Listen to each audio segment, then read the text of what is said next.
everybody. Hope you're excited to get the last push you need for your midweek break all the way to the weekend, Halloween weekend, actually. So hopefully a lot of us are going to be out there having a good time. Thank you for tuning in to 40% BS presented by Tunnel Vision Sports. We have new episodes releasing every Wednesday, and I'm excited for all of you to join us. Like I said, I am half of the BS, well, 30%, Blake Beasley, and then the other half is I'm 10% of the BS, Spencer Mose, and we have a special guest today. We got Thomas Faber. He played at Rockhurst with me and Blake. Blake, you weren't there, but but good friend of mine from back home. Shout out Drew Diener. And today we're going to talk some sports with him, and I'm excited to get this rolling. Yeah, state champion Thomas Faber. Gotta throw that in there. Gotta always hype up the guests. So speaking about championships, well, first of all, before we get into that, how are you doing today, Thomas? I'm good. I'm excited. Can't wait. There we go. So speaking about championships, are the Trailblazers legit? Charles Barkley placed a guarantee, his first guarantee of the year, that the Portland Trailblazers will be in the NBA Finals. They're 4-0, the only unbeaten team in the NBA. What do you guys think? Spencer, you can go first, then Thomas. Well, for me, when Charles pushes that guarantee button, it's 100% inaccurate, 100% of the time. I mean, I don't see a thing that he's actually gotten right. I'm pretty sure, if I'm not wrong, Thomas, we were watching the TNT show. He did not pick the Golden State Warriors last year, didn't he? He has a full board of sticky notes of his guarantees, and I think he lost them all. So I'm not buying him here, although Damian Lillard has been back to Dame time. He scored 40 in 2 of the games, 31 in the other one, but he really has been playing well. I don't think they're a finals team. Will they be a top West Coast team? Maybe in the mix for a top 5 candidate, but I see them at probably the 5 or 6, but nothing higher there. You have too many good teams in the West to compete with them. And I just think it's a hot start. Damian Lillard hasn't played in a while. You don't know what you're going to get out of them. And so, I don't think they're as legit as they seem, although they have some good wins against the Suns and the Lakers. But nothing too special from them. I think they'll be a play-in seed. I just don't think people are taking them serious. So Lakers are 0-3. They'll be 1-3 soon though after tonight. After they beat the Nuggets. But I just think, I don't know, people are taking them lightly. So Dame's good, but they don't have the pieces, or the Western Conference is too stacked. I could definitely see that. I just want to look back at their schedule, kind of see who they played so far. So they played the Kings with De'Aaron Fox, and in that performance, Fox went for 33. But the thing that impresses me the most about that is Jeremy Grant, 23-8. Then Suns OT, Booker and Lillard are going back and forth. Lillard goes bucket for bucket. He has 41, but the bigger thing I'm looking at is Nurkic. He had 20 and 17. Anthony Simons was the one who hit the shot to send it to OT. Then the next game, Damian Lillard, another 41, but Grant was the one who actually hit the game winner for the Trailblazers. Then the final game, Nuggets, they're down by 1, and what happens? Anthony Simons goes nuclear, 18 points in 3 minutes, 6 for 7 from 3, 22 points in the entire third quarter. And honestly, at first when they asked, do you think the Trailblazers could go to the finals? My first thought was, seriously? Like, no chance at all. But I remember I said a similar thing about the Memphis Grizzlies last year. And the NBA can be a little bit odd where teams who are coming up could come into something special. And it's hard to count on a team with as deep of a backcourt as the Portland Trailblazers. I mean, you just look at it, you got Damian Lillard, that's an all-star. Anthony Simons, up for MIP this year, certainly. He's balling out, showing he's really capable. Then Josh Hart is the most surprising person on that team for me. 10 rebounds per game. He's 6'3", and he's getting 10 rebounds per game in the NBA.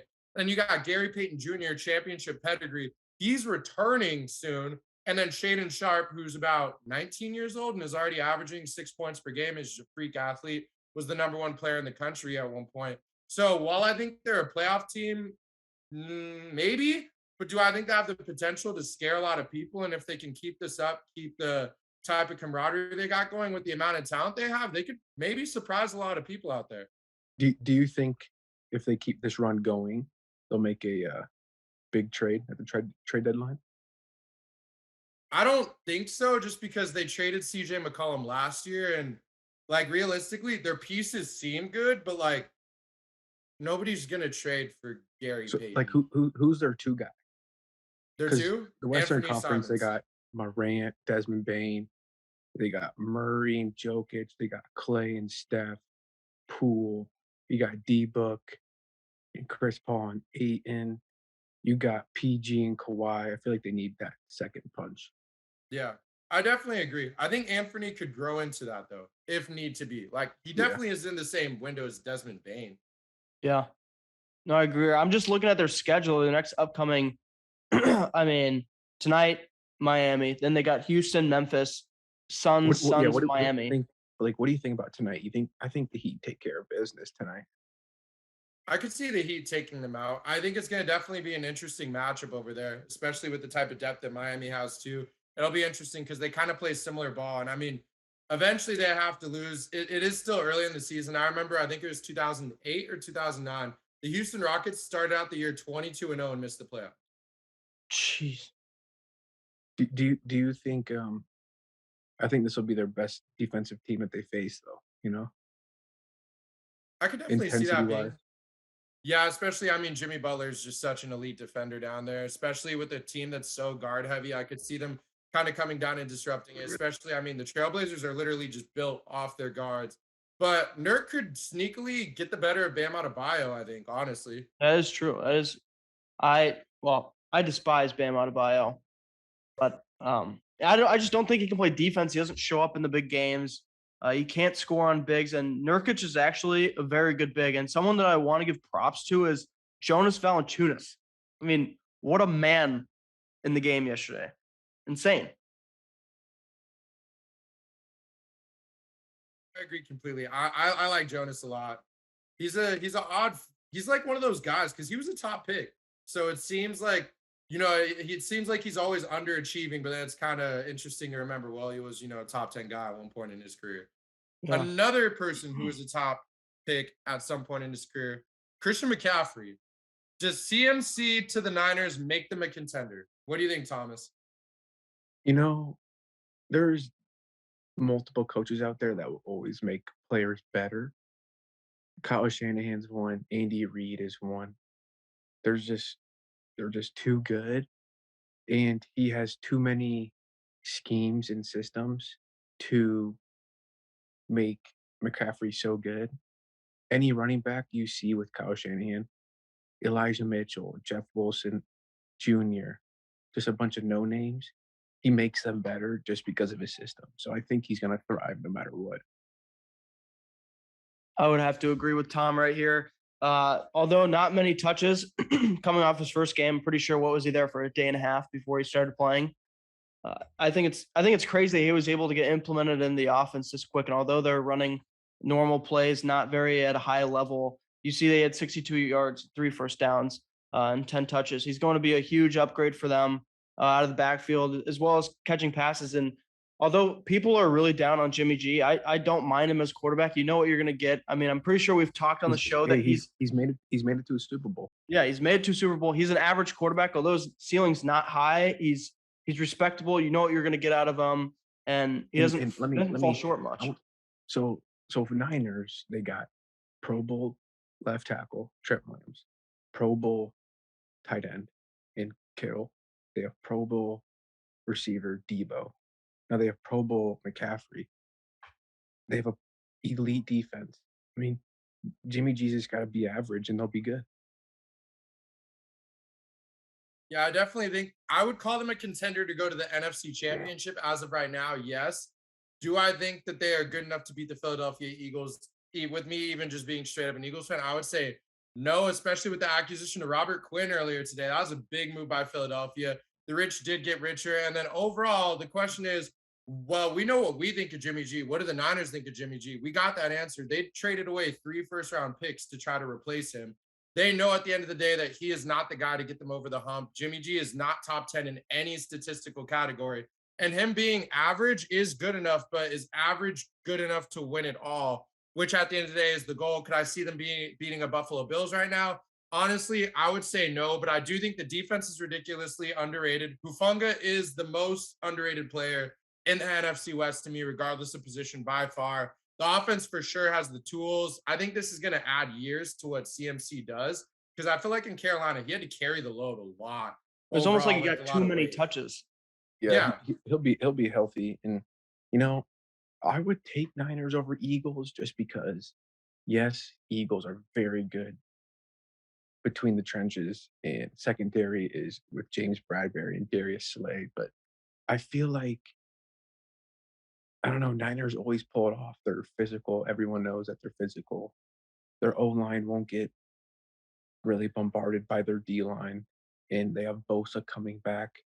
Their D line is going to be just fine versus the Eagles. So I can see an upset there, but Jimmy G has to be at. He can't play like the way he did last week. Yeah, I would agree. I don't agree about them upsetting us again, personally, an Eagles fan, but I think that they do have potential to do anything. And then also just Christian McCaffrey, I want to give him a chance, give him his flowers. The fact that he was able to go in there and learn that playbook and be able to play on Sunday that's one of the most impressive things I think I've ever seen from an athlete this year in general. I think it's Well, crazy. well, Shanahan, his dad took care of, well, coach with McCaffrey or coach McCaffrey's dad. And I think Kyle babysat Christian is the article that I read. So there's Oh, a family wow. history. So, I mean, all you got to do is get McCaffrey out in space and he'll do his thing. Blake, what do you think about what do they do with Trey Lance next year? Do you keep him? Do you roll with him? Do you try to trade him? I just from a They- different they- They'll, 100%. they'll trade Jimmy G after a great year this year. Yeah, I think honestly, you gave up too much to get rid of Trey Lance. There's drafting a quarterback isn't a solution anymore. You've given up majority of your picks in the next 2 years. And Jimmy G, they've acknowledged that he's not the guy overall. I think they have to stick with Trey Lance long term. yeah. I agree. All right. So then another team, interesting enough, who is having a quarterback controversy right now. Bailey Zappi or Mac Jones? Who should the Patriots go with? Jones was named the starting quarterback this today, and he will start on Sunday, but he did not finish the game the previous Sunday. And it was honestly a genuine controversy. So if you were the Patriots, who would you go with? Bailey Zappi or Mac Jones? Spencer, and then Thomas.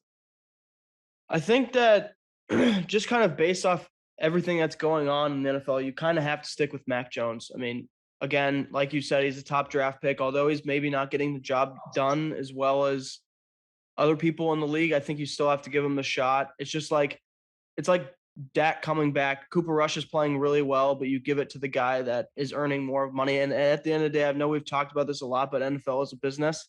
And if you have two people that are going to be running for the job, I think you give it to the guy that's earning more money because you are paying him. People are probably going to be pissed in the front office if you're not playing the guy that they paid millions of dollars for and probably a high level draft pick. And so I think that Mac Jones just needs to settle in with himself and figure out that you can't really force things. And there's going to be great defenses that you're playing against, but I think you still have to start him. You can't go away from a guy that you put all your trust in. It'd be like we said about San Francisco 49ers. If Trey Lance is playing, you don't replace him with Jimmy G just because he's playing well. You got to keep rolling with who you've got. And at the end of the day, it might not work out this year, and maybe you go a different option next year. But I think you still have to roll with them and kind of figure out what you really have in a quarterback.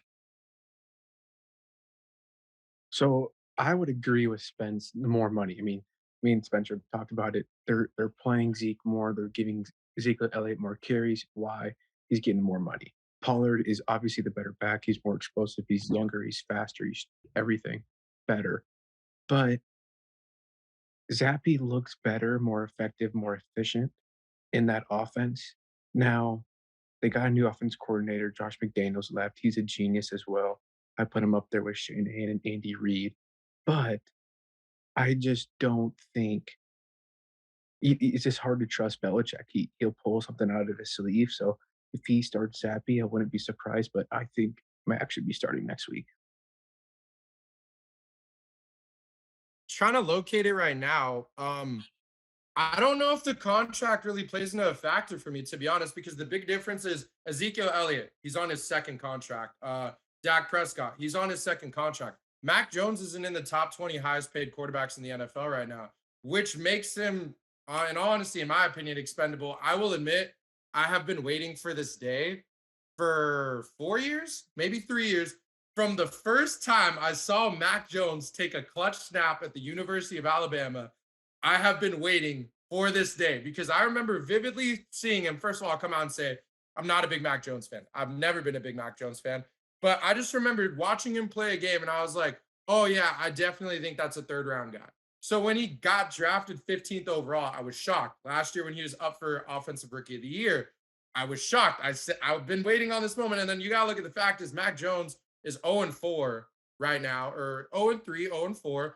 Bailey Zappi's 3-0 as a starter, and I just want to go all the way back to 2019 to the drive that made me not like Mac Jones, and it was Alabama Ole Miss, the closest game Mac Jones played in his entire Alabama career. The score is 35-35. It's late in the third quarter. And here's what he does. Devontae Smith gets a reception, 19 yards.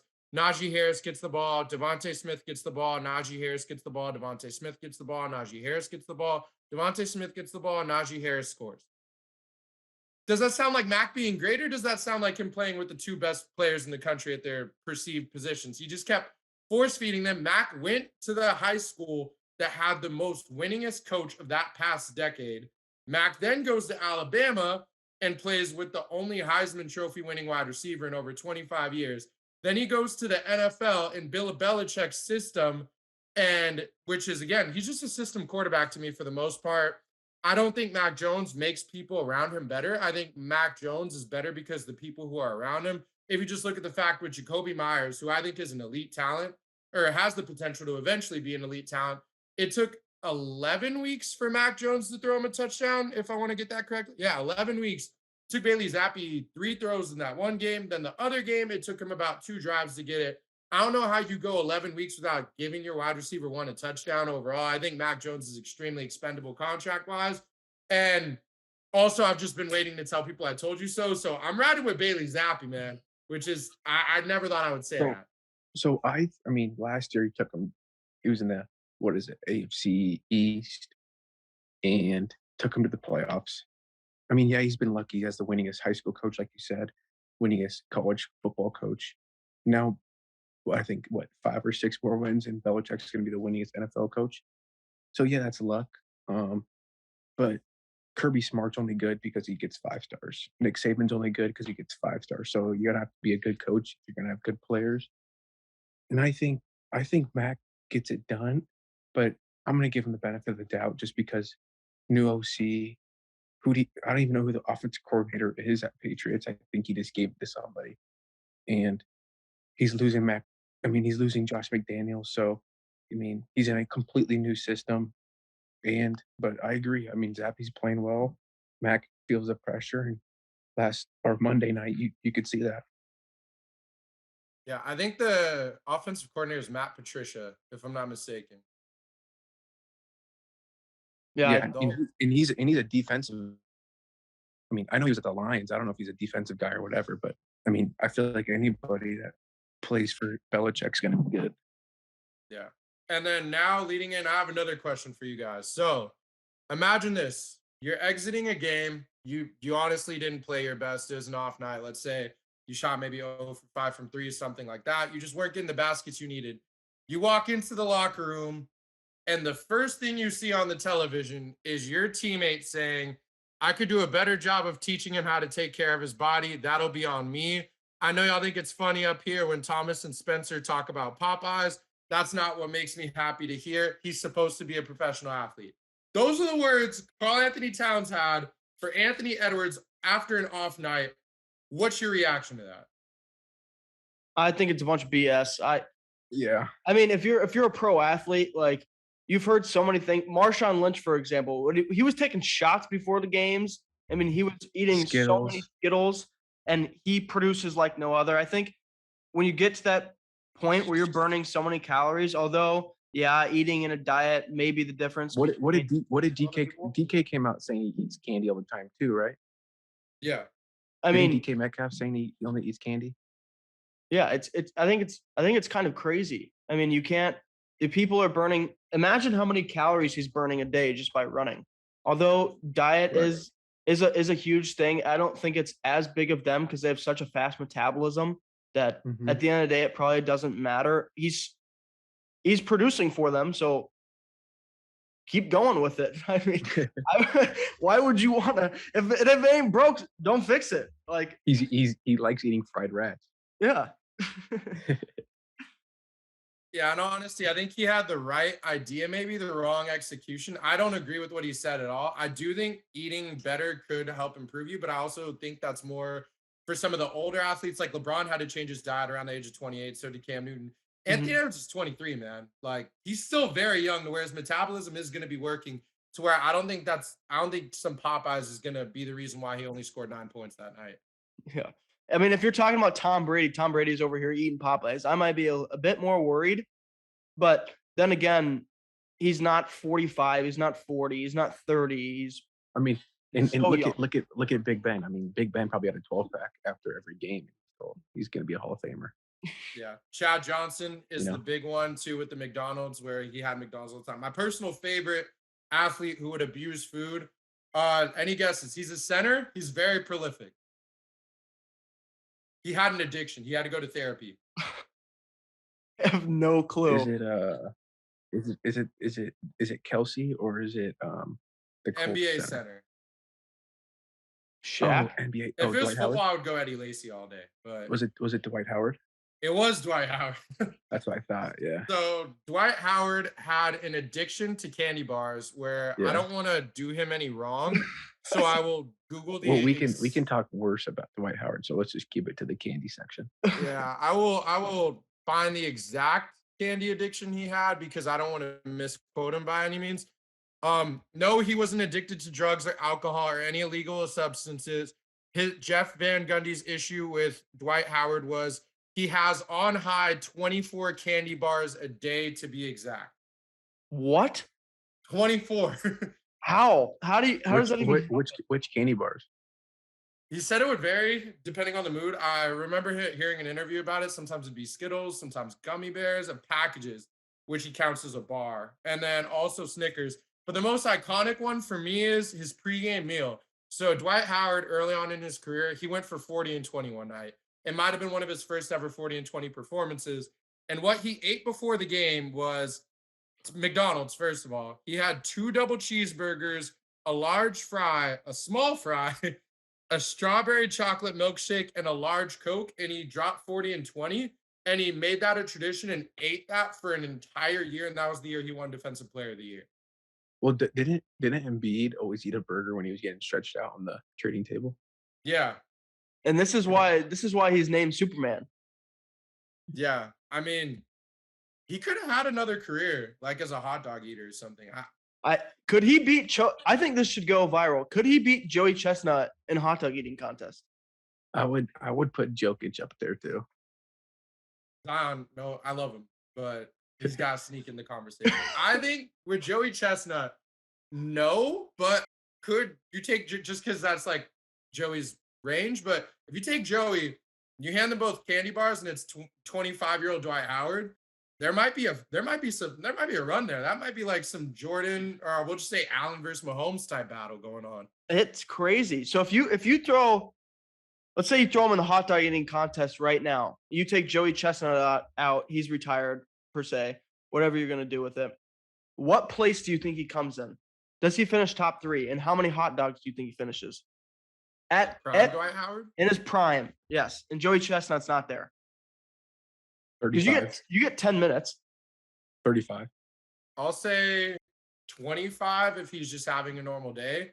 I'll go 50 if you tell me he has a game afterwards. Hey, and one of our buddies, Chuck Offerman, he can throw down too. Really? How many? I bet he could do 40 easy. Blake, 40. you were there. Blake, you were there when Charlie was there. Yeah, Rockies. Charlie's my boy. Yeah. Yeah, he could probably he sling can down fast. some. Oh yeah. You could call him the 40 hot- vacuum. Yeah, that's what we call him. That's insane. The way I'm envisioning Joey Chestnut is, I don't know how they do it. I'd like to watch something on slow motion, but how do they not choke? You dip it in water. I know, but you're dipping the hot dog too. But he trains his jaws. He chews 6 things of gum and trains his jaws. It's crazy. And That's dedication.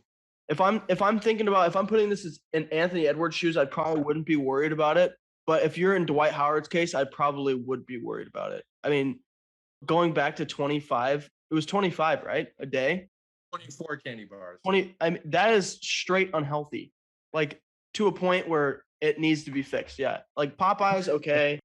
That's one every hour. Yeah. And I might have one a week.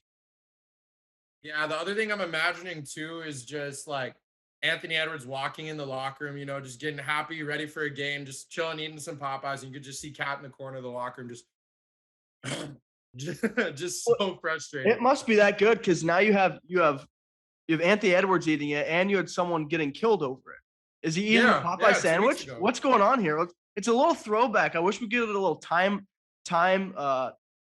and backwards to when you were talking about how good Popeyes was, and you had them at your number one ranked fast food restaurant, didn't you? I had them as my most overrated purely because someone died over it. Oh yeah. If that wasn't a factor at all, I love Popeyes, but would I die for the love of Popeyes? No. Well, that could bring us right into our wheel, in all honesty. Let me get the games pulled up. Can you refresh me on the wheel? Yeah, I'll explain it right now. So pretty much to any new viewers as well. So what the wheel is pretty much it's mine and Spencer's favorite portion of the show. What we do is we have a wheel. It has random topics on it, spanning from anything like one wheel. It was most overrated, most underrated hot dog, fast food places. Then another wheel we had, it was us saying which NBA players we would want to go into a fight with. And another one, we were drafting starting five from the 90s. It's just random things I think of and just throw it on there. And then different games that you can play with it as well. Okay, so it's our favorite time. It's for the wheel. There was something I added earlier this week because my brother and I got in an argument over Patrick Mahomes because I said there was a list of quarterbacks I would rather have lead a 2-minute drive if I had the game on the line over Patrick Mahomes.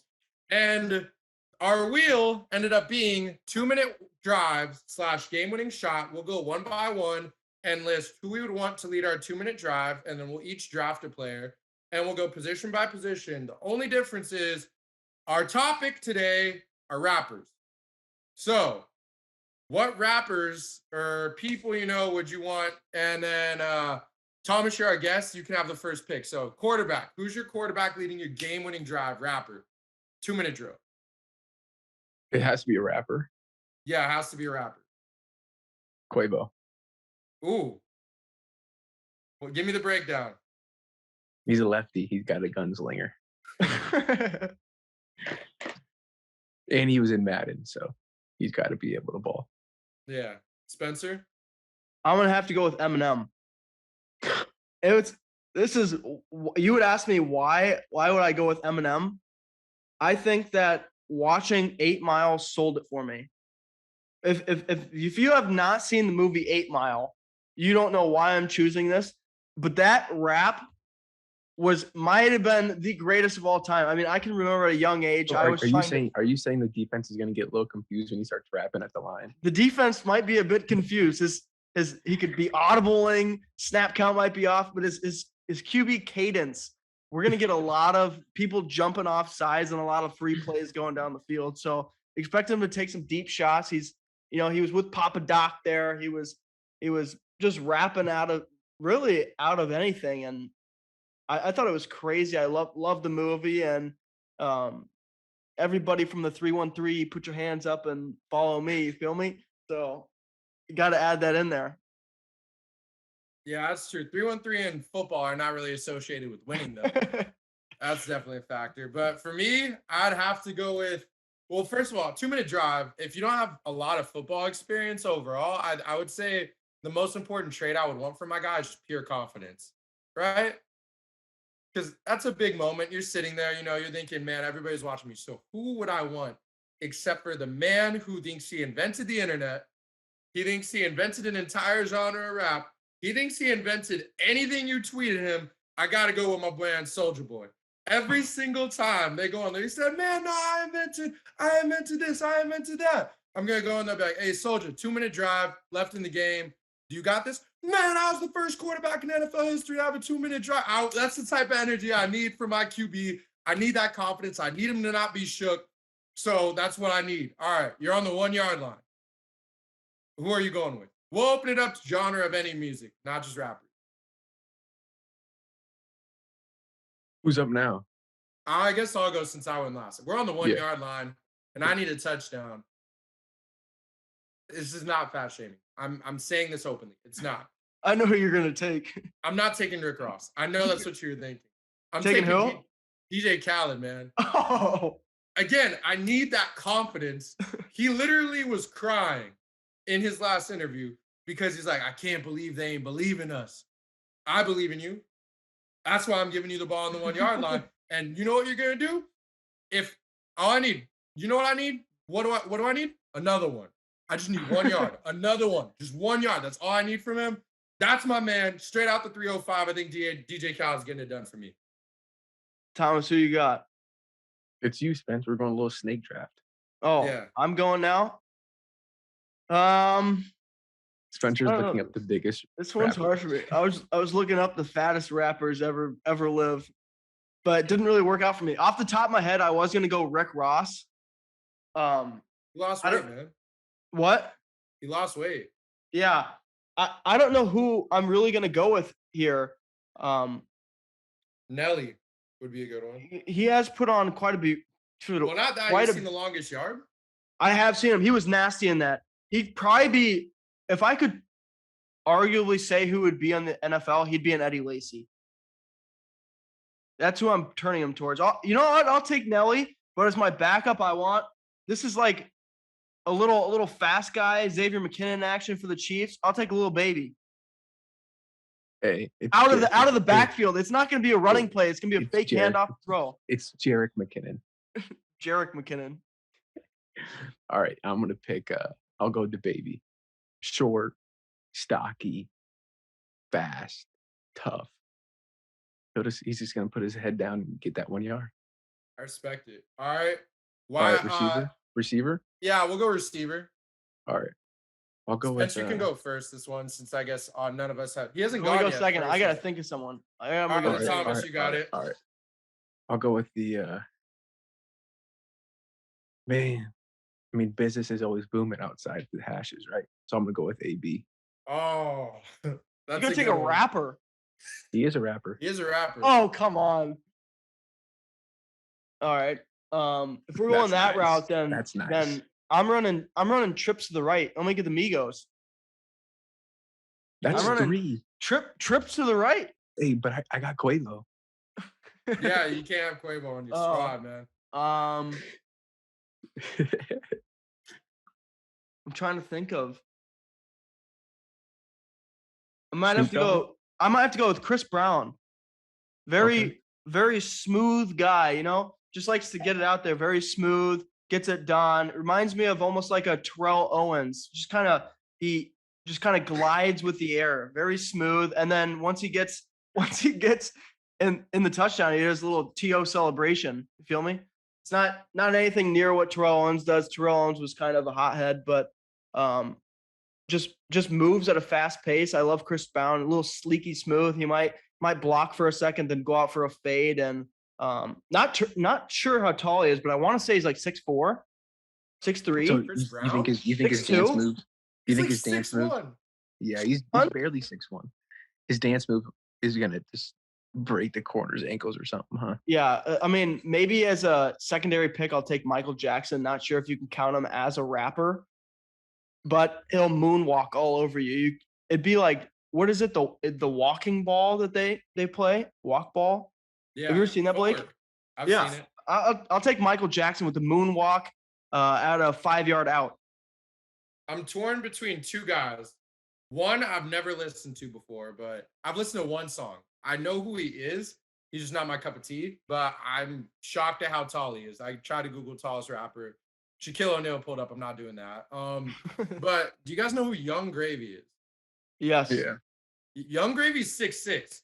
Wow. So he's gravy on the outside. I'll throw it up to Young Gravy all day. If not, I like the footwork. Duke Deuce, his footwork. I don't know. Deuce. Google him, his footwork in dancing rivals Hakeem Olajuwon in the post. He is just so smooth with the back and forth. He can crunk, he can do any type of dance out there. I'ma just need him to do one of his little side steps and then he's gone. And then if we get in the red zone, just throw it up to Young Gravy, man. That's all I need. That's nice. That's nice. Are we doing tight end now or what? I say basketball. So who's your point guard? We'll just do threes. Rappers? Yeah. Bench, you're up. I'm taking J. Cole. There's Oh, no other way to go other than J. Cole. He plays at is that LA Fitness all the time that Okay. he plays at? He's hooping with the nice. professionals. Give me J. Cole at point guard. All right, I got mine. Unless Blake, you want to go first. I'll take the game just because he plays in the Drew League. I've seen the videos of him playing in the Drew League. Chris Brown, I wanted to save him for basketball. He's actually a beast. But I'll take him, man. I'll take That's my power forward though. I'll take Dame Lillard. Oh. And then my shooting guard would probably be I think we're doing a little snake draft, so I'll take my shooting guard as Lonzo Ball. That's pretty fire. Now you're gonna take Miles Bridges.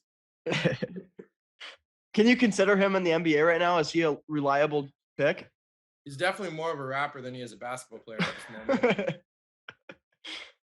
moment. Blake, I guess you're up at 2. Who are you taking? Oh man, he had some power picks there. I got my point guard.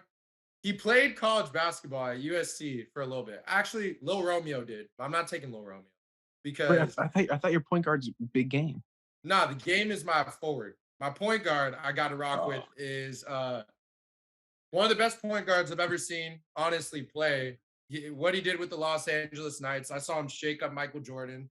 I saw him cross over Allen Iverson. I saw him dunk on Vince Carter. I got to go with Lil Bow Wow, man. I don't know if you've ever seen Like Mike, but he has the moves in that movie. And I'm hoping maybe some of it translates a little bit over to where he's getting me what I need. So I got to go with him. All right, I think at shooting guard, I'm gonna have to take Common. He is normally in the Celebrity All-Star game almost every year. I can't remember what he hosted 2 years ago. He hosted something, but he's almost always in the celebrity game. I did want to take Quavo here. Thomas took my pick earlier for the NFL. Quavo is a hooper.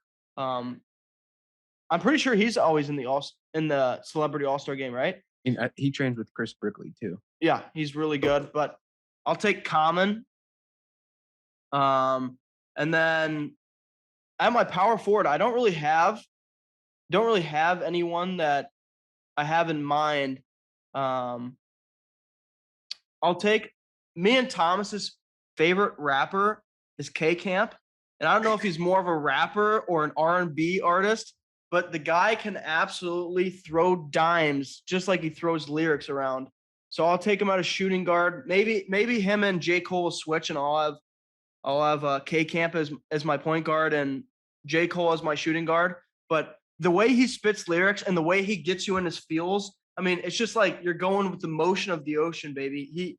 He can get the offense going. He'll hit you with the dagger when you need it. But he gets in the flow and he doesn't get off rhythm. He doesn't make mistakes, you know? He's very reliable, very coachable, and he's the leader on that team.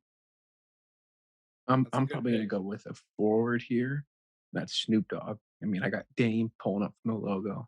I got Lonzo Ball throwing lobs to Snoop Dogg. I mean, I'm feeling good about my team. I think I would have to go. Okay, there's guys who I know played who played it. 2 Chainz was all state. If you Google his highlights, he's dunking on people. I know that, but I don't want him. I don't want him because he doesn't have something particular that I need. Technically, Shaq rapped. I don't want him. I don't need him. There's another guy too, Master P, played in the NBA. I don't want him. Cameron, D1 basketball player. I don't want him. You want to know why I don't want him? Because none of them have ever been trying to pop, and now they're on like Shumpert. I'm on like Shumpert is a better way to say it. My guy, who I'm choosing, I'm playing small ball. He linked up with Tyler Hero, and Tyler Hero told him this summer he gonna fix his jumper. I gotta go with Jack Harlow, man. Okay. He has been putting in the work with Tyler Hero in the offseason. That's all I need to see. He's been out there. He told me he's gonna fix his jumper. Tyler Hero's a sixth man of the year, Midwest legend. So I trust Tyler Hero that he taught him right, and I gotta go with Jay Harlow, man. I think my team now at this rate would only lose to Thomas's by 30. I'm not sure if Thomas's team is very legal by standards, but I mean, we'll give it to him. If you look up artists on iTunes, you see Damon Lonzo. That's true. Marvin Bagley's on there too. Yeah. Who's the greatest NBA rapper? Dame. Are we talking their rapping ability or like Rapping abilities. Dame, or me could go Kobe. Oh yeah. I'm ashamed to say, I actually like, bro, I have 2 Miles Bridges songs in my phone. Oh my gosh. I won't say what he said because I can't, because we're a family company. I'll tell you afterwards. He has some bars.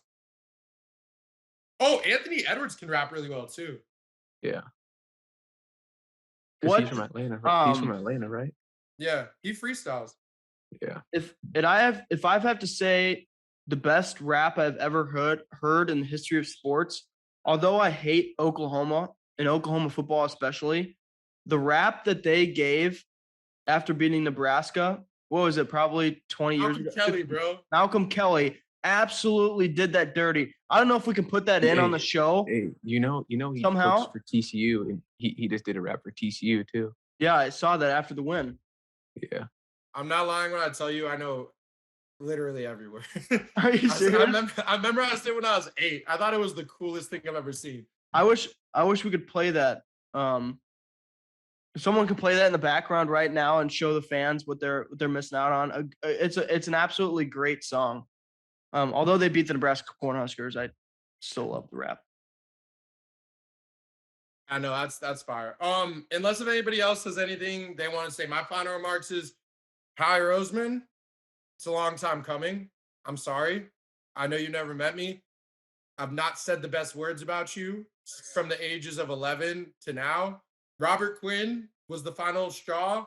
I'm ready to admit when I was wrong. You're an amazing GM, and go Birds. That's all I want to say. Any other last words for you guys? Well, last time I left it off as North Carolina, we were the number 1 AP overall team in college basketball.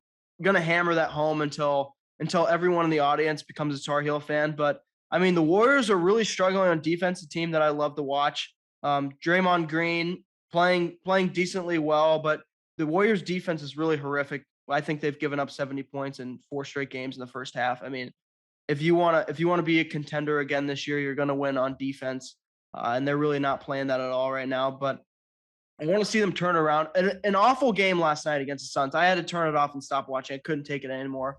Right after Clay got tossed out of the game for holding up the 4, showing Devin Booker the rings that he doesn't have. Turn that thing off. Couldn't watch it anymore. But go Dubs, go Heels, and I'm going to the Nebraska game this weekend. Me and Thomas are going to go watch them kick Illinois' butt. So can't wait for the Cornhuskers to get a dub, sellout crowd. We sell out even if we have no wins. So Scott Frost is not there. Can't see him, but we ride. We ride. Thomas, any final words? Again, thank you for hopping on. Yeah, the only thing that I got to say is for all the fantasy football lovers, go pick up Odell Beckham. He's going to the Chiefs. He's going to the best quarterback in the NFL. Go pick him up. He's just going to bring another dynamic to the team, and the AFC will run through Arrowhead again. I respect it. All right, that's all we're going to do for today. Catch us again next Wednesday. All these are available on tvsportsmag.com for the audio version, and then for the actual physical YouTube version, just look up 40% BS Podcast. And thank you for tuning in.